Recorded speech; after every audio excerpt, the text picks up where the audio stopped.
Welcome to Washington Arbitration Week, second edition, 2021. This is our session on Washington Arbitration as a place to go to law school and do their LLMs and take all the advantages on what Washington Arbitration and the DC place offers to law students, practitioners who want to specialize also in investment arbitration or international commercial arbitration and dispute resolution. We have with us an incredible panel, and I will not steal the moderator's thunder in terms of introducing our panelists, but I will simply share the thinking behind this session. Washington D.C. as such offers a great deal of opportunities for practitioners, but also to students and individuals who want to specialize in international arbitration. Some of the questions that we had when doing the program together with Ian Laird, who, as you know, is co-founder of Washington Arbitration Week, was what does Washington, D.C. has to offer to those students or lawyers who really want to up their game in terms of knowledge and experience in international arbitration. And the question is more, what's so different about Washington, D.C.? What's so different about its law schools, its international arbitration programs, that somebody would rather come here as opposed to going to a program, say in Asia or in Europe, I don't know, Sweden, or even in other places in the U.S., either in the South or in the West, or upper in the eastern part of the U.S. So that's sort of the big question. Why not going to a more secluded place for study as opposed to coming here and being sort of surrounded by so much noise in terms of international organizations and forums and some noise that might be less important for building knowledge. On the other hand, there's a great number of variety here: firms, international organizations, embassies, which might not necessarily be noise, but actually a plus. So with that, I would like to introduce my friend and also a member of the Washington Arbitration Week Advisory Committee, Dr. Borzu Sabahi. Dr. Sabahi's experience, and first of all, he's a partner of the firm Curtis Mallet Prévost, which does international commercial arbitration as well as investor state arbitration. Dr. Sabahi's experience includes serving as counsel and expert in international arbitrations, commenced under various bilateral investment treaties, NAFTA Chapter 11, Energy Charter Treaty, and under major arbitral rules such as the ICC, ICSID, both convention and additional facility, the UNCITRAL, and also various arbitrations before the PCA. Recently, he has been particularly involved in matters involving laws of a number of jurisdictions around the world, such as India, Kazakhstan, Laos, Libya, Malaysia, Nigeria, the Philippines, Romania, and the list goes on. He has dealt with disputes involving a range of industries and issues such as oil and gas, renewable energy, mining, construction, royalty, and licensing agreements, etc. And now I would like to give some additional words in terms of who Borzu is, given that we went together to Georgetown and we both did the SAD program. He is a remarkable very studious person. He has published books, leading books on damages in investment arbitration.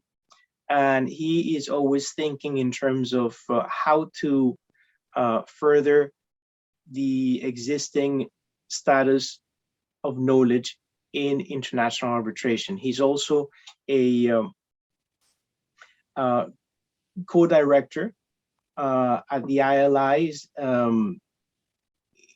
Center of Investment Arbitration, and he has recently been very active attending the Antitrust Group 3 meetings. I could keep on talking about Borzu, but I don't think that he would appreciate that, so I will stop there. And now, Borzu, the floor is yours, and let's have fun with this incredible panel. Thank you very much, Jose, for that very generous introduction. You have been very generous to me, and I was planning not to be as generous to the speakers because I thought the biographies, they have wonderful biographies, and reading them would be taking too much time. But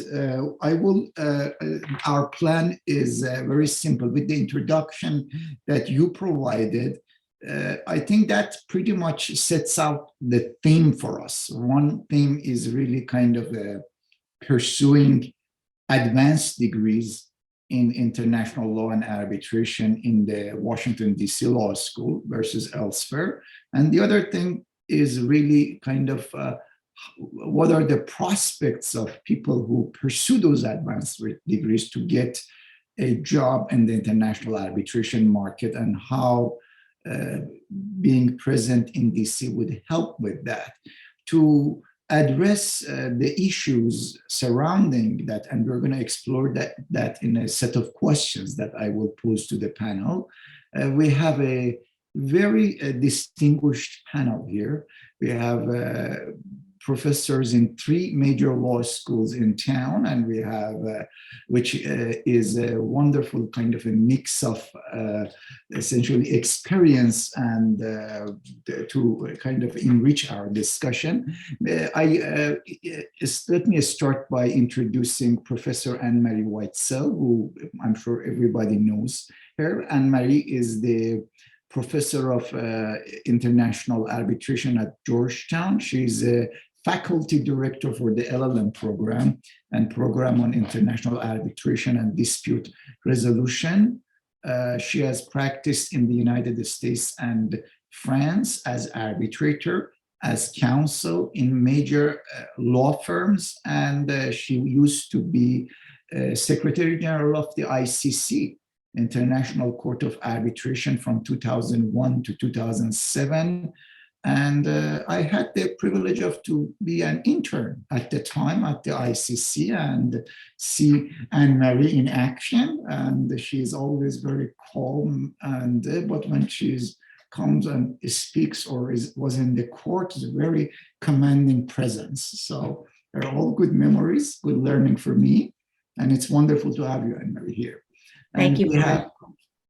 Next, we have Dr. Bjorn Arp. Dr. Arp is a fellow and adjunct professor of law at American University Washington College of Law, Center on International Commercial Arbitration. He is also a partner at Aparicio Arp and Associate LLC in Washington, D.C., where he represents parties in international investment protection and human rights cases. He is on the roster of experts of Inter-American Development Bank's independent consultation and investigation mechanism. He has a number of degrees, from a PhD from the University of Alcalá in Madrid and LLM from American University Washington College of Law. Next, we have Kiran Gore.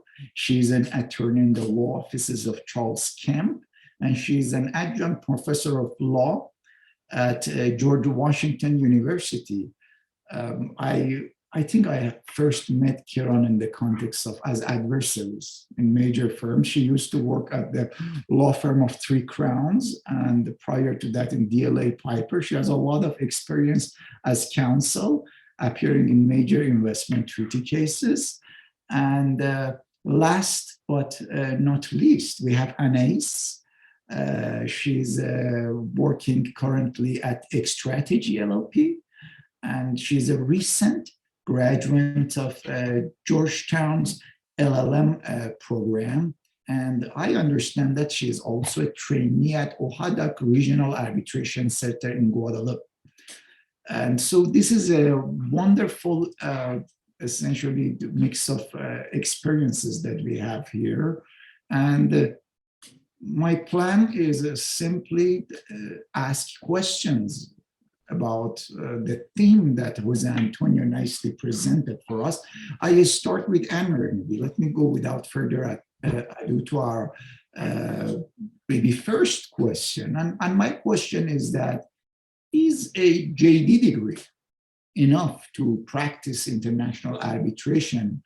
Or you think that a specialized degree like LLM, some masters or SJD would help, or is it necessary? Well, thank you very much, Borzi, for the introduction. I want to also thank the organizers of the Washington Arbitration Week for inviting me to be with you this morning. It's a pleasure to be also with these wonderful panelists. In answer to your question, Borzi, I personally think there is no one path to working in international arbitration. And so I think it also depends upon where you want to practice. So this question about whether a JD is enough, if you are a US lawyer working in the US, I personally think that yes, a JD is probably enough. There's no need for an LLM or an SJD if you're a US lawyer working in the US in this field. But if you are in the US and you're a foreign lawyer who wants to stay in the US, then I do think that having a specialized degree would be helpful. It lets you get integrated more into the US system. You're able to combine your previous training and background with your experience in the US. So I think, yes, for foreign lawyers coming to the US, it is helpful. Now, for foreign lawyers going back to the rest of the world, in other parts of the world where the arbitration market may be very competitive, there, I think also getting this kind of advanced, more specialized degree is going to be helpful. But we're seeing, interestingly enough, in certain markets like China, the students are now moving towards getting JDs instead of LLMs or SJDs. So there, again, it really is a question of which market you are planning to work on. In Europe, having an LLM or an SJD is very helpful. So again, no one path, it depends for each person where they're exactly planning to practice and what they want to do. Thank you very much, Anne-Marie, for very detailed and systematic explanation. Anyone on the panel would like to comment on that? I'll share a few comments, primarily from my perspective as someone who only has a JD degree, which these days feels like is less and less common. I agree with Anne-Marie that having a JD degree as your main legal degree while practicing in the US is traditional and quite commonplace. I like to look at who are the people who are doing the kinds of work I want to be doing, where I want to be doing it, and see what their path may have been. And you will find that many of the partners and other leading counsel and arbitrators often in the US do have JD degrees. But I think that they might have grown up in a slightly different legal market. I think even I might have grown up in a slightly different legal market. I've been practicing for about 15 years, and I think things have changed and developed a lot in that time period. I think that these days, because it is so competitive, no matter where you are, you must seek out ways to distinguish yourself. And so it may be that an LLM or other further advanced legal degree is the way to do that, but it may be something else. It may be that you took the right courses, the ones that demonstrate your specialized interest in your JD program. It might be that you've published or authored things in an academic setting or from an academic perspective that reflect that interest. So I agree with Anne-Marie. There's no one right path, but I think I'll also say that the path is always evolving and changing because this is a growing field that is just not what it was when I think any of us, except for Anais, our youngest participant in the panel. I think for the rest of us, the market is different today for students than it was when we were in school. So I think we need to stay on our toes and do whatever we can to be fresh is the best advice. Let me a little bit explore that aspect more. You know, when I was doing my LLM at Georgetown, that was exactly 20 years ago. And at that time, there was, I think, one course on international commercial arbitration, or two.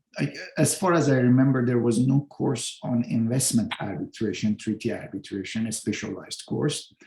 And I took one course on commercial arbitration, and the class was full of LLMs. There were no JDs. So I want to raise a question that, is JD enough, or is there an assumption that the JD students would take the courses, arbitration courses, before heading to the job market?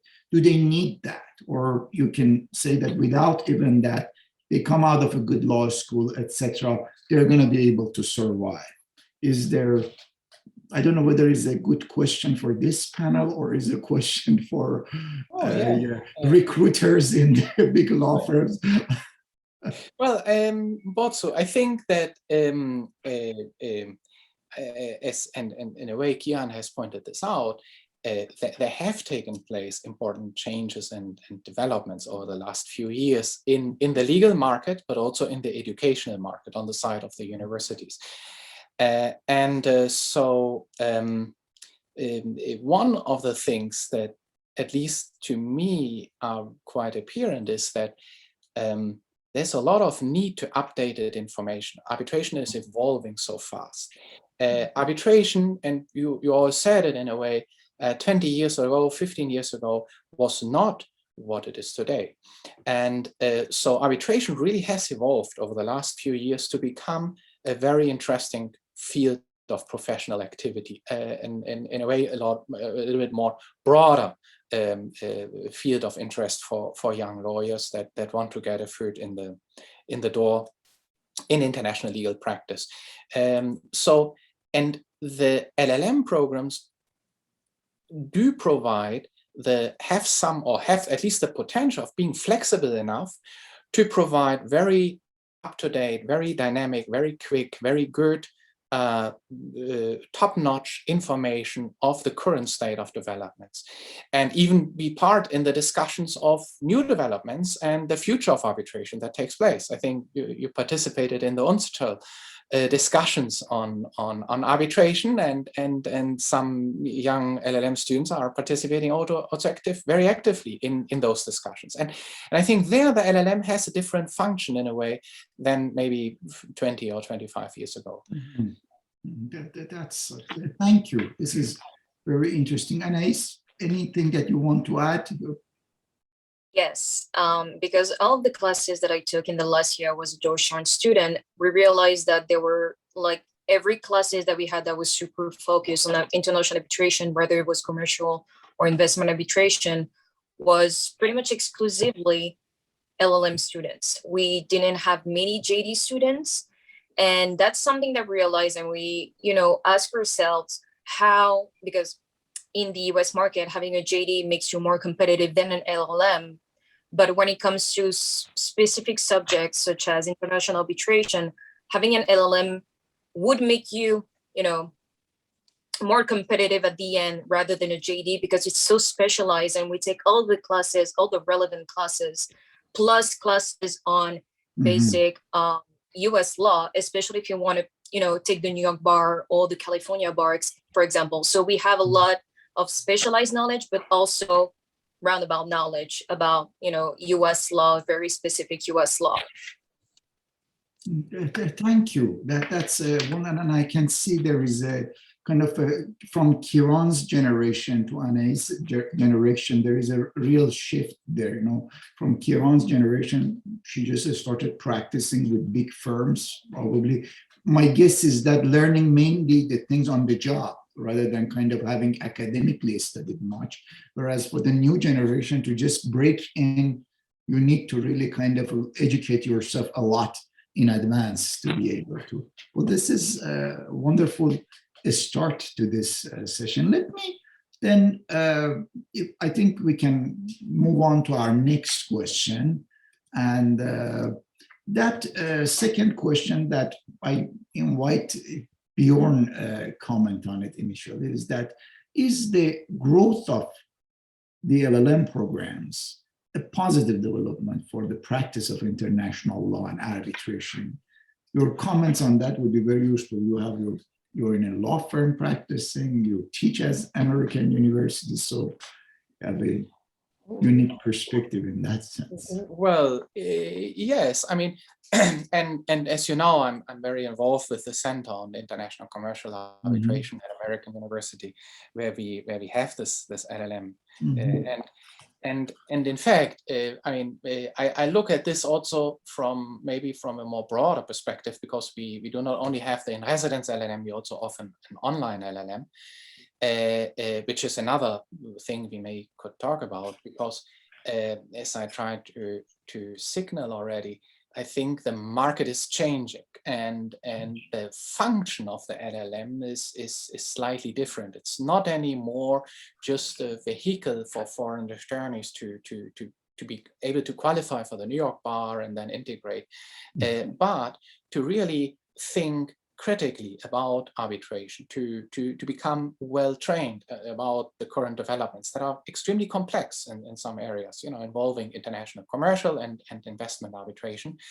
And I think, at least that is what I perceive, in a way there is a sort of interaction between the practice and the university, where the LLM can fill in and play a very important role, because it serves as a sort of catalyzer to generate attorneys that are more nuanced, that are more critical, that are better trained in the legal tools that you need to have in order to be successful as an attorney in international arbitration, and of course in ultimately winning international arbitrations. And I think that is a role to which an LLM program, where you really dedicate 1 year, generally I think it's 1 year, 1 year and a half, you're really dedicated to learn the nuts and bolts of arbitration. I think that's a very important role. I think it helps also the practice of arbitration. Thank you, Bjorn. Other points of views on that? If I may, hearing Bjorn speak and also Borzi, your question reminds me of a conversation that I had with Professors Julian Liu and Stavros Sprekouloukis maybe about a year ago. And I was prompted by a short article that they had written. So I'll put that in the link in the chat box in a few moments after I share the thought. But they described for me, I think, the evolution of our field in that conversation, that when they were beginning their practice or beginning their academic studies, arbitration, international arbitration, was considered a very hybrid field. It's a little bit of civil procedure, a little bit of evidence, a little bit of international law, a little bit of contracts law. It was very hybrid, very dynamic, and it wasn't considered, in those days at least, a niche field in and of itself. And I think that everybody here, including the participants, can agree that, well, it is a niche practice and it is a niche field, and there's enough scholarly activity and academic activity and practical activity in each of these parts supporting one another that it is worthy of exclusive study and exclusive scholarship. So it's one supporting the other. The practice is growing and therefore the scholarship is needed. And so if the question is, do LLMs support, or LLM degrees support that process, and the fact of the matter is, yes, that is why they exist. I think the demand is driving the existence, and the existence is driving the demand. It's quite complementary in that respect.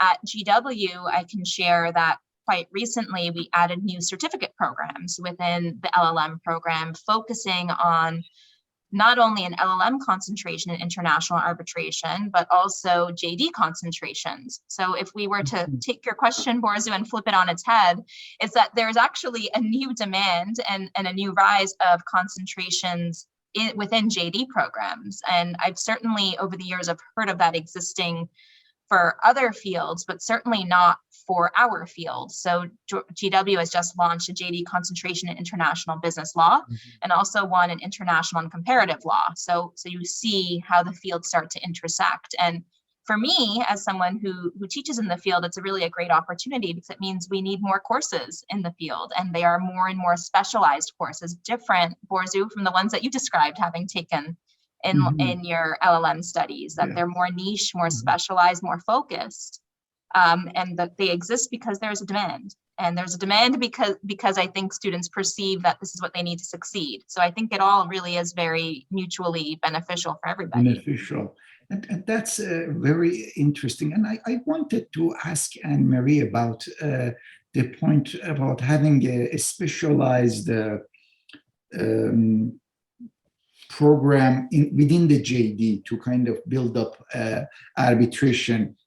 How does Georgetown deals with it, Anne-Marie? Do JDs can kind of specialize or get a certificate, for example, in arbitration?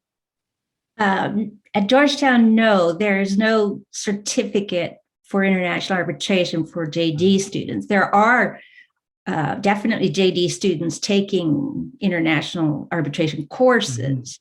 And as Anais has said before, though, I'd say most of our courses are still with more LLM students than JD students in the dispute resolution field. But right now I'm teaching with several JD students in my own courses. So, but there is no specialization for the JD student currently. It's if they want, but though they can take as many courses that they want during their probably second and third year. And I have had, I usually have probably 1/3 of the seminar that I teach at Georgetown, they are JD students.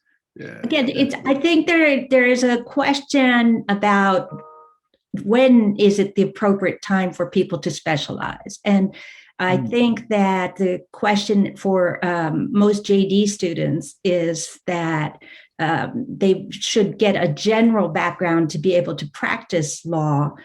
That doesn't, of course, prevent them from getting some specialized knowledge in particular fields.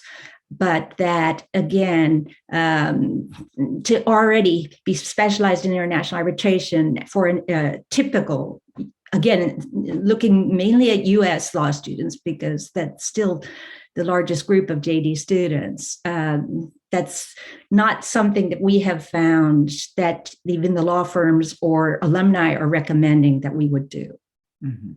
Okay, that's very... I may add to this. I mean, I think there is this dichotomy between foreign students and US students in a way, and how should we deal? How should we? And in a way, I agree that the universities have their really very different markets, and I think the LLM, of course, has generally catered more to the foreign students.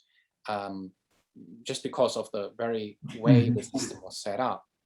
In talking a little bit now from my personal experience here at American University from the center, I am perceiving that there's also that also US attorneys, not necessarily just JD students, but US attorneys that have grown up with a JD system, with a traditional system.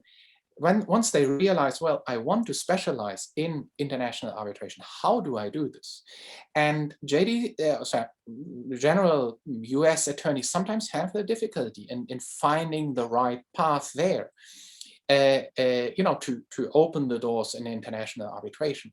And an LLM program could be also a very good tool for this precisely. And I think that at least talking from my experience here, we are very open to American attorneys with some degree of practice that want to delve into this, and we try to adapt the LLM programs also to these people, because at the end of the day, what is an LLM program? I mean, an LLM program is 1 year of study where you are exposed to the field of practice of arbitration in this field. Mhm. And that can be extremely useful also to US attorneys. And Bjorn, just to add to that, there are definitely LLM programs that are focused on practicing US law where there are many US lawyers. So if you look at things like in US tax law, for example, there's a very, so again, each program has its own makeup depending upon what the focus is. But also what you've said about more US lawyers perhaps doing LLMs, we're definitely seeing more foreign students moving towards the JD side. So I do think the worlds are coming together in some way. And there is a push by the law schools to try and recruit more foreign lawyers to do the normal JD program. Mhm. These are definitely very interesting, and thank you for sharing your thoughts on that. So in a way, I think one thing that is clear is that a specialization through an LLM for the foreign lawyers is definitely necessary. For the JD ones, well, is less necessary, but there are people who want to requalify. And then the next question would be, those people who are interested in breaking into this field, do they have to do an LLM? Or is it sufficient to go and, for example, participate in some sort of a certificate program? 2-week training, I run one. Bjorn writes another one at American universities, I think is longer, that goes for a month. And Mary probably is in these programs. And I want to put that question to Kiran that suggested that there are certificate programs in GW, etc. Maybe it's good to just say, what is a certificate program? I have some understanding of it. Is you go for 2 weeks, each day 5 to 6 hours, and then complete a set of courses. At the end, you get a certificate of attendance. I mean, if they want to be really brutal, maybe they put an exam at the end of it, but I haven't seen that. So, Sure, happy to respond on that. Just to be clear, the certificate programs I was referring to were in the context of earning either the JD or the LLM degree.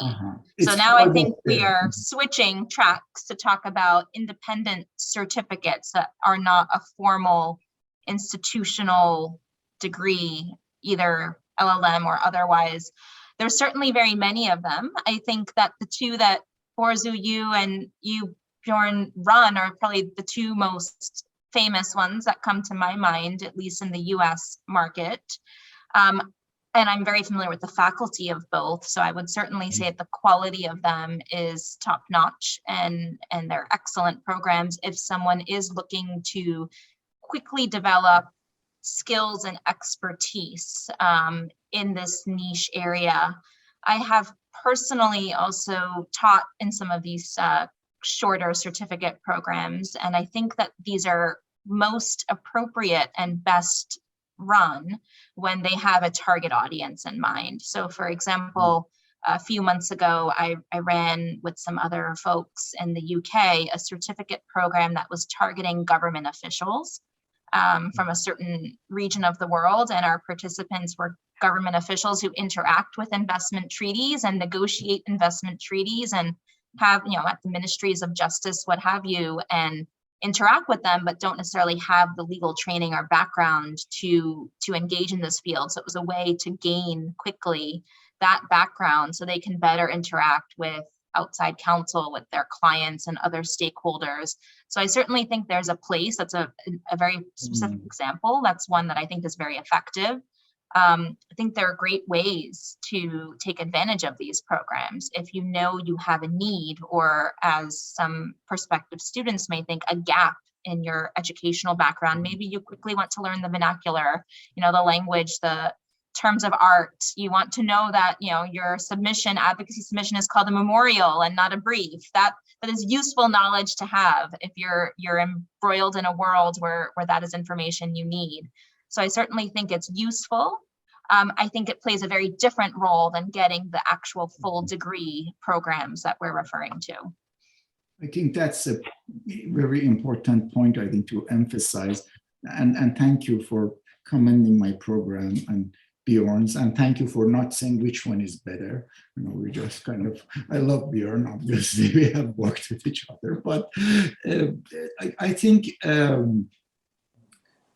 which I thought to share with you the point, the people who attend my programs at the ILI, most of them, I almost have never got a student, usually they're experienced lawyers, you know, so maybe, which kind of confirms what you said in a sense that if people want to get a quick introduction to it, it's almost like an executive program. And I, having completed an LLM myself, I agree that the function is different, particularly I think for many non-native speakers, which was in my case, that year of being in the environment and taking all courses, interacting, not only substantively helped me to learn the law, it also improved my speaking, my writing, and it just it was necessary. Without it, I think I wouldn't have managed to, for example, take the bar later, etc. If I had, for example, 2-week course on something. So I suppose it's kind of a different. And I see Anne-Marie nodding to us. Because I think what you just said, Boris, is so important, that an LLM is much more than just gaining academic knowledge. An LLM is a year, and again, now I speak mostly about the foreign students who come, but it's a year for them to live in a different environment and to create friendships and networks and live these cross-cultural experiences that are going to be very important for a good arbitration lawyer. That you are able to, again, think from different perspectives, to deal with people coming from different backgrounds. I think that is just as important as anything they're going to learn about international arbitration as an academic field. So that's where again, specialization, yes, but broad knowledge and learning to live in an international world, those are fundamental for a good arbitration practitioner. Thank you. And then one thing that it paid off in the long term was for me also networking, knowing the people. I mean, among my classmates right now, you know, I have a couple of clients, you know, and then so it's nice in the long term to meet with these people. Bjorn, anything that you wish to add on this point? Yeah, of course. And I can also in a way just reiterate or confirm what you have been saying as well about the certificate programs. It's a very different animal in a way, and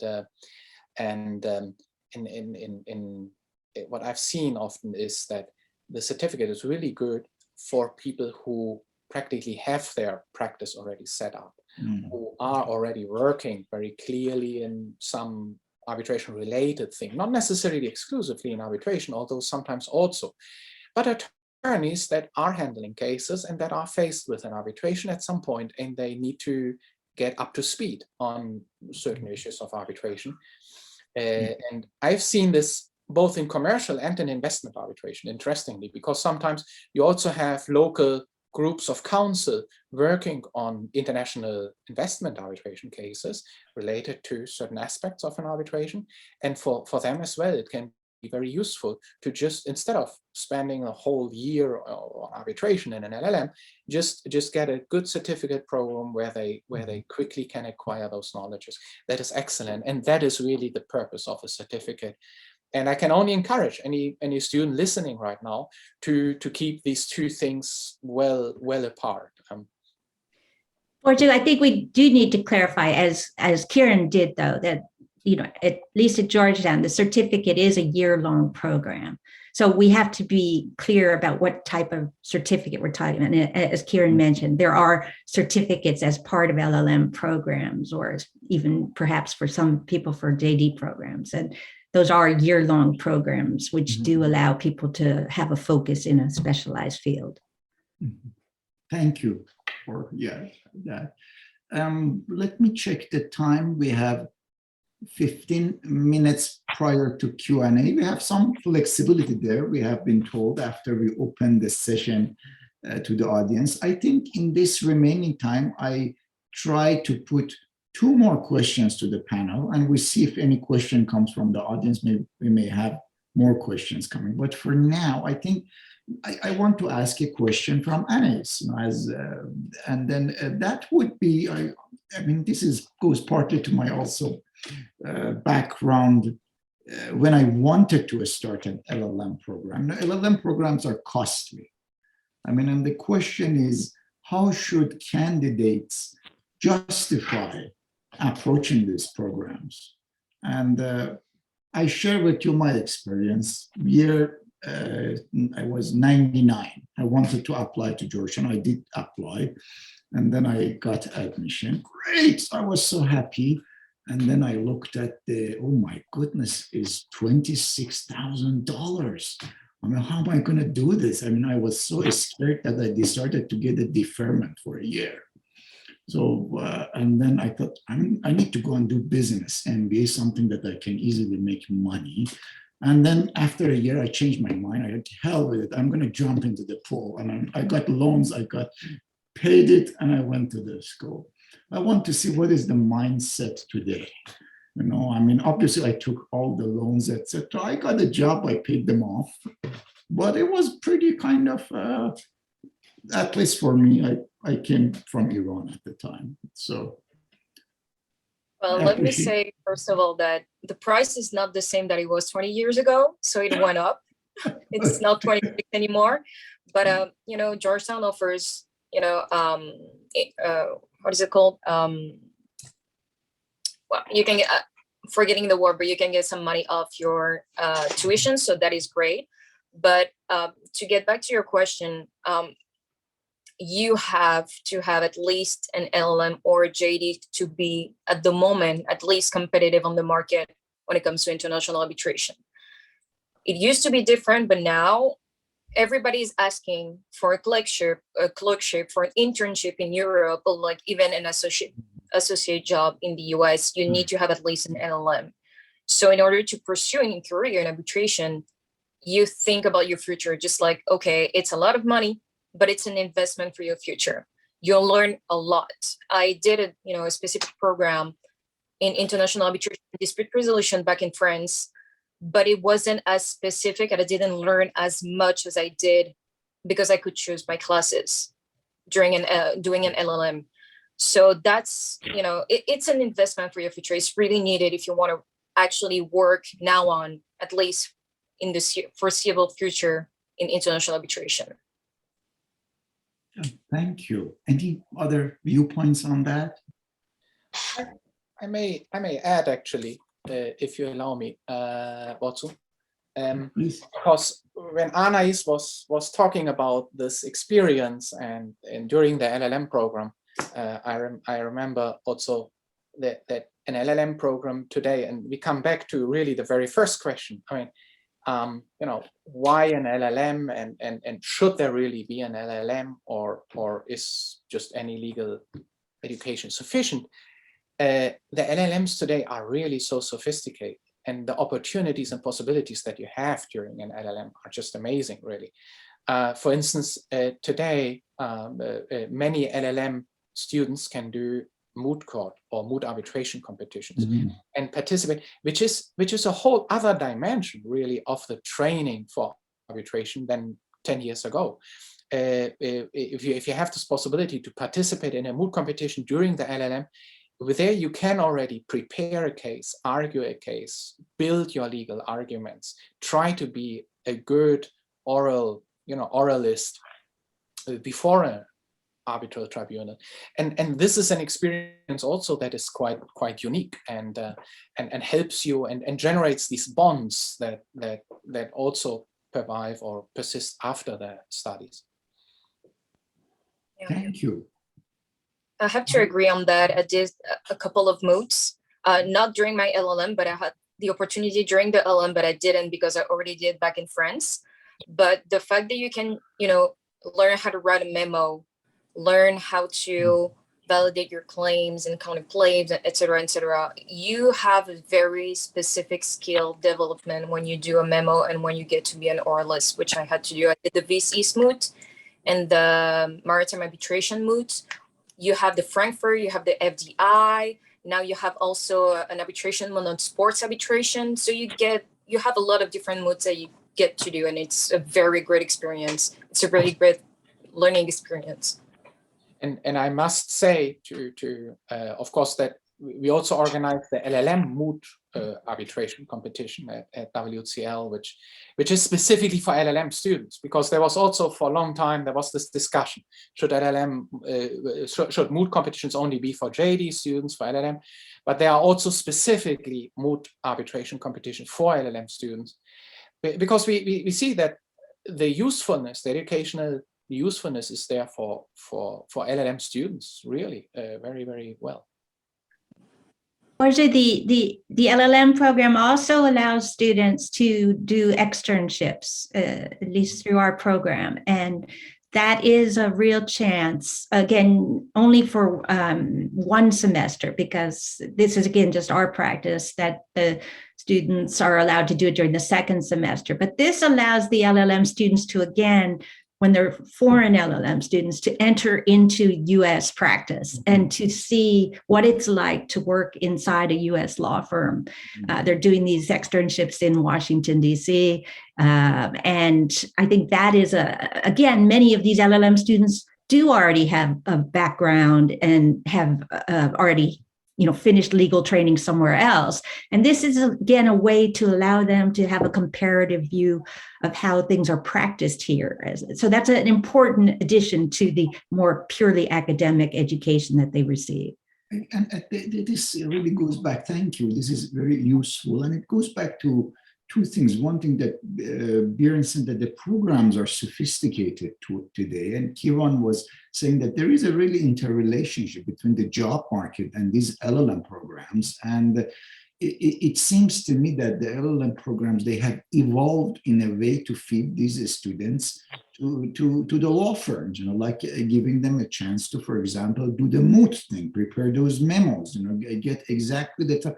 These are the things that, at least when I was studying, the programs were not specialized enough, that to do these things. So a lot of things, you had to get yourself to the firms that they would do the job, and you will learn it on the job. That's the thing. But right now, the market has changed.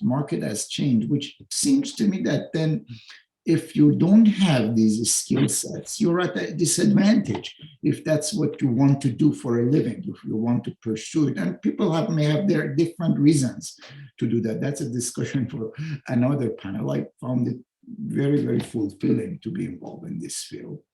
But so this is wonderful for this. Let me go to the next question, which could be our last question, but it's probably maybe the most important question. And I'm going to put that question to Anne-Marie. I'll invite others to comment on that. And the question is really, what advantages Washington, D.C. offers from a substantive and practical perspective that would be instrumental to train international arbitration practitioners and connect them with international arbitration firms, centers, and key stakeholders in international arbitration as potential options for work.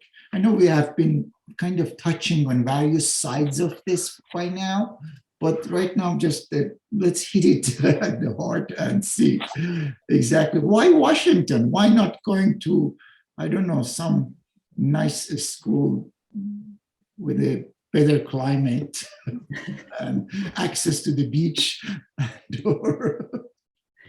Well, so I would say that Washington is recognized internationally as a world center for international arbitration. Of course, having ICSID here has done a lot for us to get Washington recognition, but it's not just ICSID and it's not just investment arbitration. There are also many, again, very important law firms and people practicing in Washington in this field. So I think that again, for students is very important because they will have access to, again, the people working in this field, either in the institutions, in the law firms, or in the law schools, by coming to Washington. And I do think, seeing everyone on this screen, the law schools in Washington do cooperate. There is this feeling that we like each other, and that we're all doing this together, that international arbitration is something that unites us. And so when Bjorn mentioned the LLM moot, that's something we're always so happy for our students to be able to participate in. We organize programs with DW as well. They've just done a recruiting event for students. So again, there is this camaraderie among at least these 3 law schools to promote international arbitration. But more importantly, back to Washington just as an arbitration center, it gives the law schools the possibility to have adjunct professors who are practitioners. And by the time you're at the LLM stage, many students are interested in the more practical aspects. And so being taught by these adjuncts who are coming from the practicing field is just a huge advantage. And in some of the more remotely located law schools, they just do not have the same type of faculty members available to them. Again, and we've already mentioned the fact of being in Washington allows the students to work in these law firms, to work at ICSID, to work in the institutions. It's again, the training is not just theory here, it's actual practice. And I think, again, that's a huge advantage for Washington. Thank you. Any additional I comments? just want to echo what Anne-Marie's just said. I mean, obviously, I understand I'm here on this panel in my capacity with GW Law School, but that is not the only thing I do. And I regularly am an arbitrator at the LLM moot at AU. I have hired Anne-Marie's students as externs at my firm. I used to be a moot court coach in Anne-Marie's program at Georgetown. It's more about the community is what I would like to say. I know everybody on this panel. I don't unfortunately know Anais, but she's new here. So hopefully I'll have the chance to know her. But I know everybody on this panel from capacities that are outside that role I have at GW Law School. And I think that's an important thing to recognize, that we do have a community here. And it's one that is valuable, and one that students can also be a part of. I know that when we organize events, even, we're thrilled to see students come. I'm involved with the Washington Foreign Law Society. We get students at our programs all the time. It's not targeted for students, but it is a great chance to meet them and talk to them. And they enjoy that too, because they are here because they want to engage in a professional setting and a professional practice, which is something Washington offers over, I think, remote law schools, but I'll be even further bold. And I'll say, I think we offer that over other larger arbitration centers in the US, because we are still a very small community. So you go to New York, it is such a big community, more broadly speaking, that students can get lost. I think in Washington, you see the same students over and over again at programs around town. Eventually you start talking to them and getting to know them. So I think we're open and friendly enough. At least I have found it that way in the years I've been in Washington, and I did not go to law school here or start my practice here. And that's something students can benefit from too. I may add just 2 little points to what Anne-Marie and Kieran said, which I fully second, of course, in every aspect. That is that I think Washington D.C. also, I mean, the city, I think we need to say that also the city has a certain attractiveness in and of itself. It's very, very different to study law, whatever law really, in Washington D.C. or in many other cities from the cultural point of view. Washington D.C. has really grown to be a real global city. It is extremely cosmopolitan. And I can say from my own experience, everybody has to go through Washington, professionally speaking, at some point of his or her career. I mean, in the sense of visiting Washington, be engaged in Washington, D.C. So it is really here where you have absolutely unique opportunities to meet and to interact, to see presidents from other countries, important partners, law firms from other countries, all sorts of manifestations and representatives from all spheres of society from all around the world. And to me personally, I must say, this has been always one of the real drivers and reasons why I really liked being here in Washington, D.C. from the very first moment onwards. And I think this global aspect, that is something that that is really worthwhile exploring, and it's a wonderful byproduct when you come to the United States, specifically to Washington, to study an LLM program here. I have to admit that this is exactly because I applied to a bunch of different LLMs in different part of the US, and I got accepted to multiple of them, as students do when they try to get into one specific LLM in the US. You start broad, and then you try to look at every option that you have. And while looking at DC, I looked at the fact that you have ICSID, you have all the big law firms. It's a great city to live in. You look at the professors at Georgetown and the classes that I offered. I can only speak about Georgetown because that's where I went. But you can see that there is a part of networking that can be done while being a student over there. You can see that you're going to meet a lot of people coming from different places, but DC, it's such a great city to live in and to meet people and to network and to just expand your horizons. So everything that was said is exactly what we look for and what we look at when we choose a university. Thank you for that. That's different. I think networking. I would say DC offered unmatched opportunities for networking, and I invite anybody to challenge me if they want. I will prove it.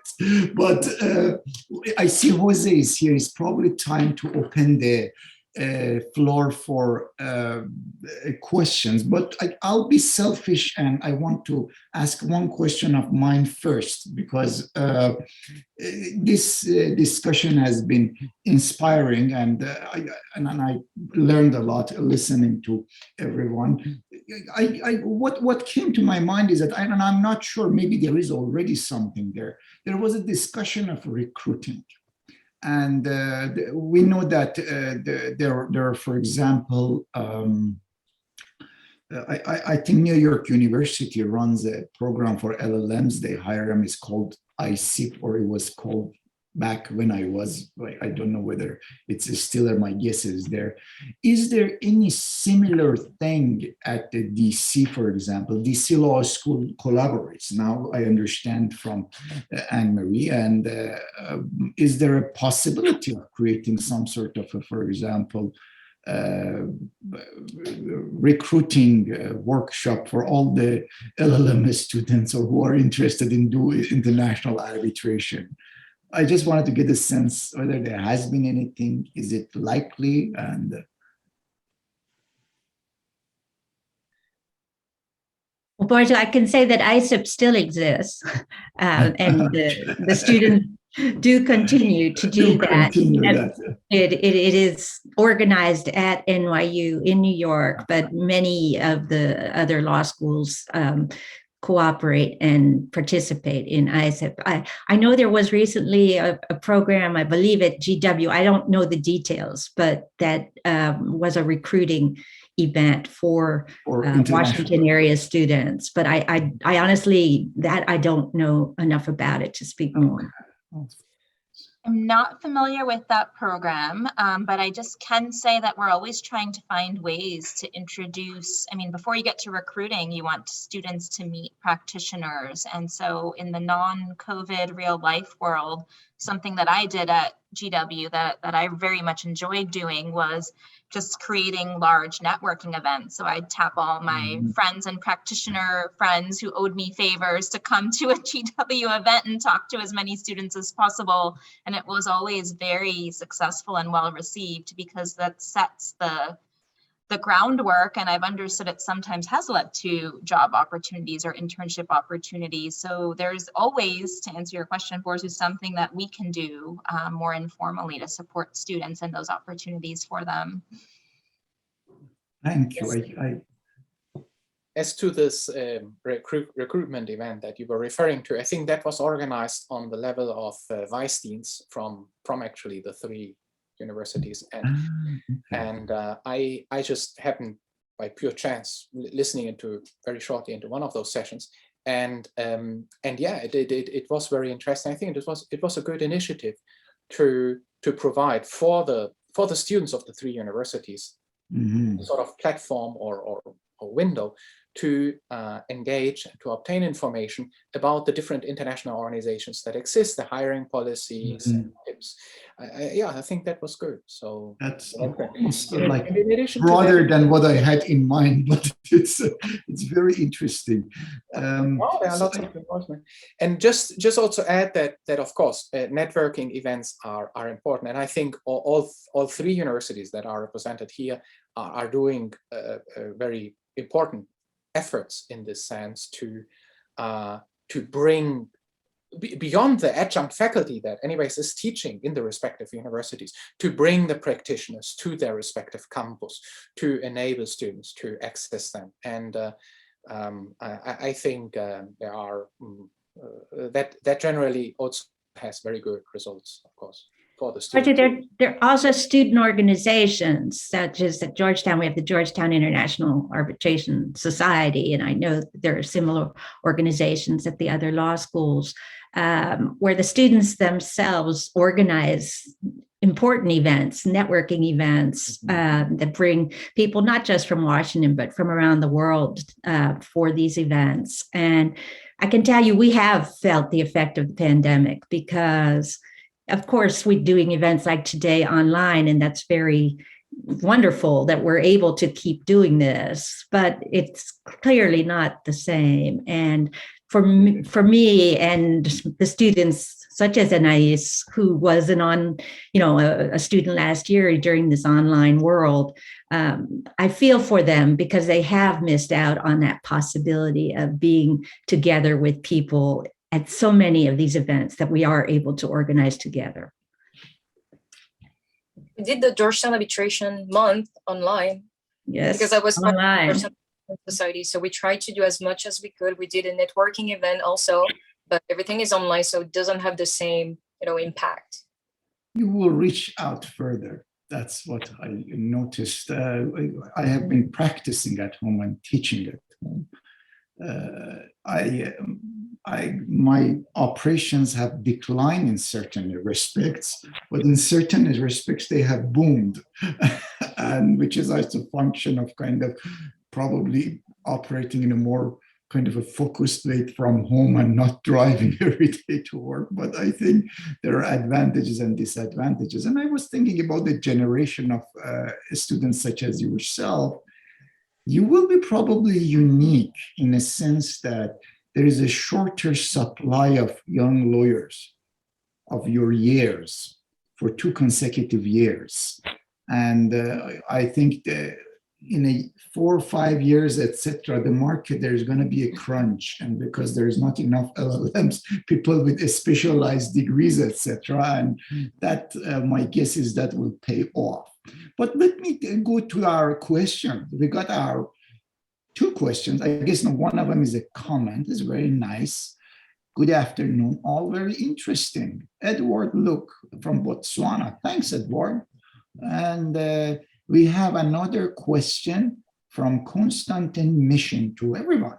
Okay. Do American University, Georgetown, and George Washington have any events that would unite the students interested in international arbitration besides LLM international arbitration moot court competition?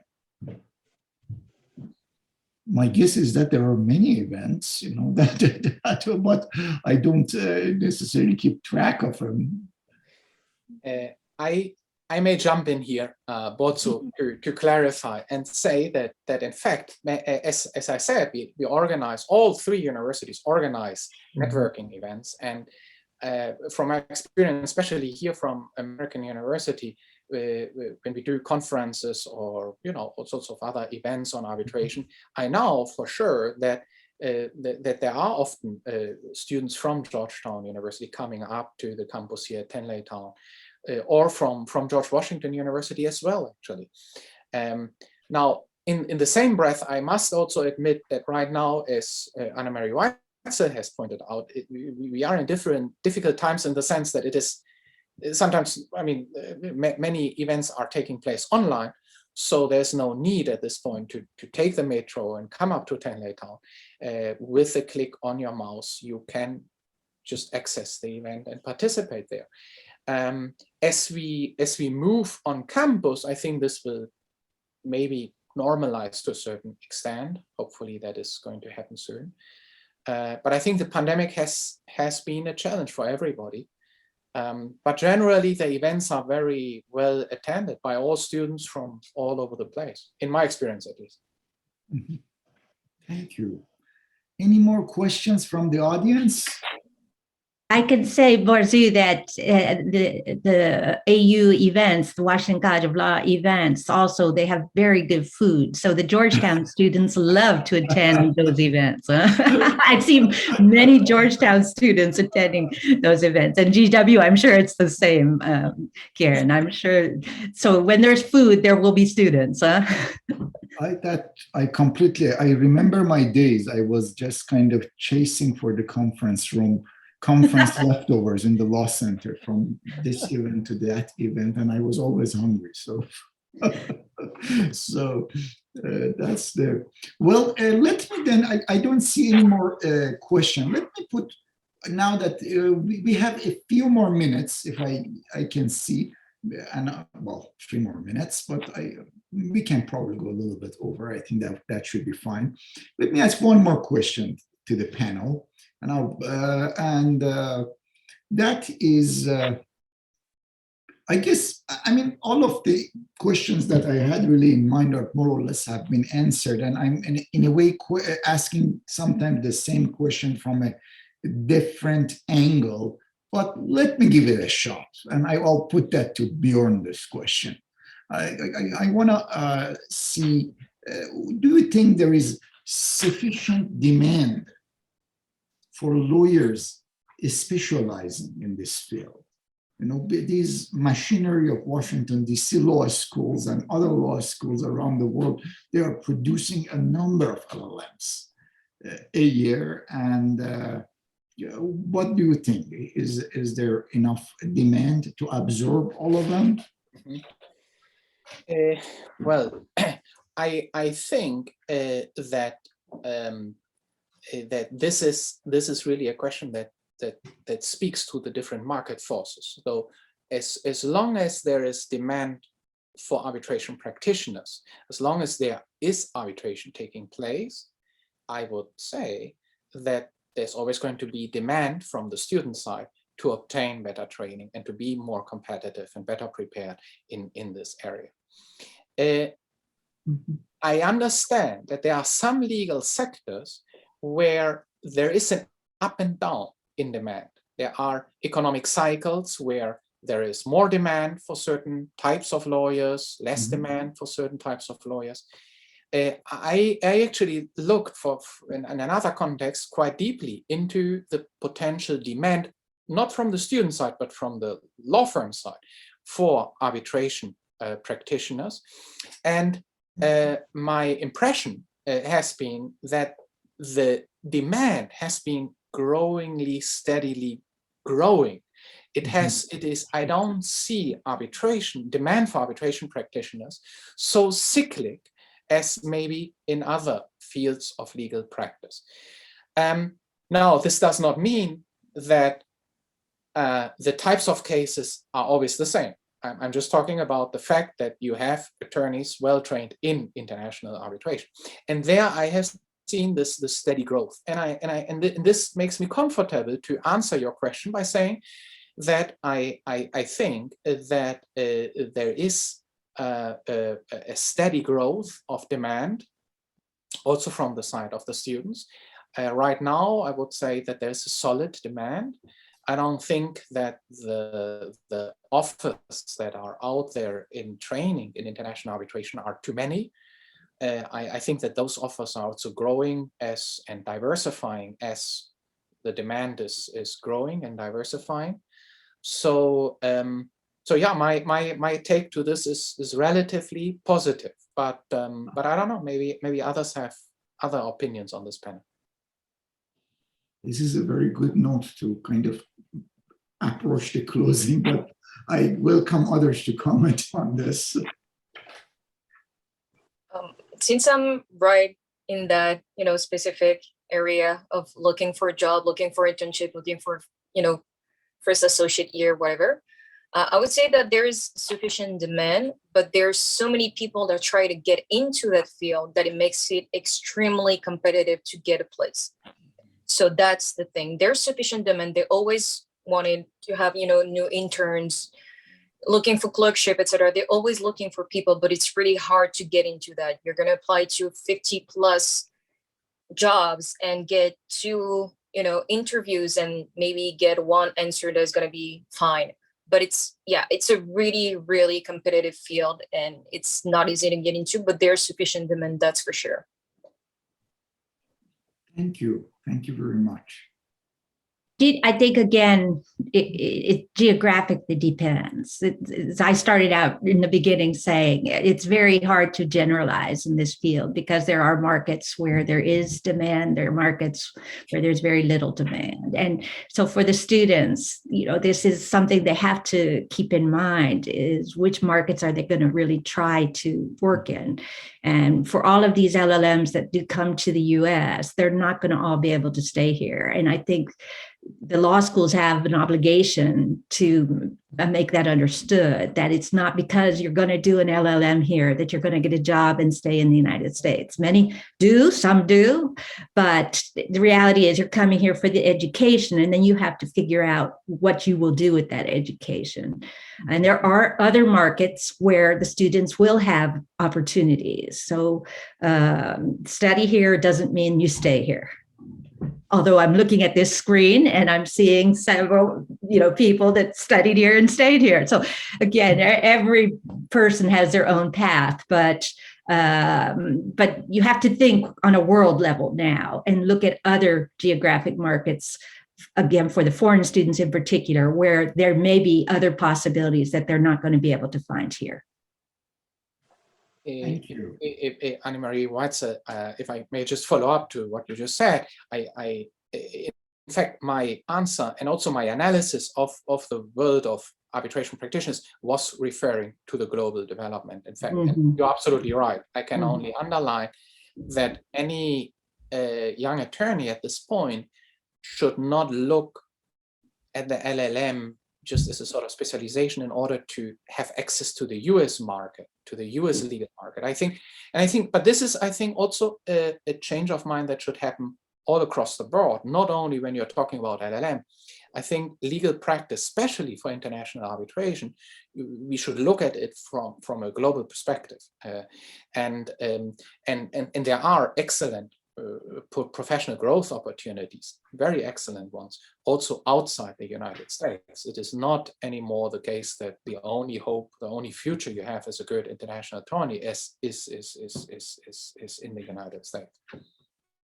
I think to the extent that we're looking for a quantifiable metric, one could look at the workload of arbitral institutions and the new cases. I think at least, I haven't systematically studied. I have been watching ICSID, which had a record year last year, and it seems to be going toward another record year. Obviously, there is much more opportunities in commercial arbitration, but that's probably something to look at if anyone wants to kind of make a decision as to how to specialize or where. But I think this is a good point for us to stop. We have gone over our hour and 15 minutes by about 5 minutes. I have not been shown any red signs, etc. Your time is up, etc. But I think we politely kind of stop here, and I thank all the panelists for their contribution and appreciate. I see the master of ceremonies here, so I remain quiet. Thank you, Borzu, and thank you each one of you. And I'll mention your names in the order that you appear on my screen. Anais, thank you so much for sharing your experience as the closest to law school and new in the market of arbitration in DC and the world as well. Kieran, thank you so much for bringing your experience and your views also from GW.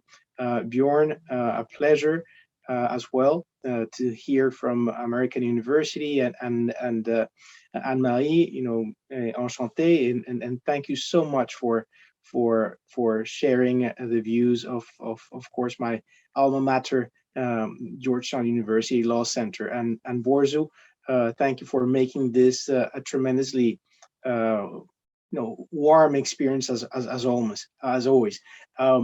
Now we're going to go into the breakout rooms, and you will be able to share whatever you want to share there, technical, not technical, law school, no, not law school. The only thing that I would like to say, apart from thanking you, is do make sure that you hit accept so that you're sent to the breakout rooms and you don't stay in the main room. Other than that, our next and last session will be today at 3 p.m. and at the Eastern Standard Time, and it will be on high political risk in investment arbitration, the case study of Venezuela. So with any further notices, welcome to the breakout rooms and have a wonderful afternoon. Bye-bye.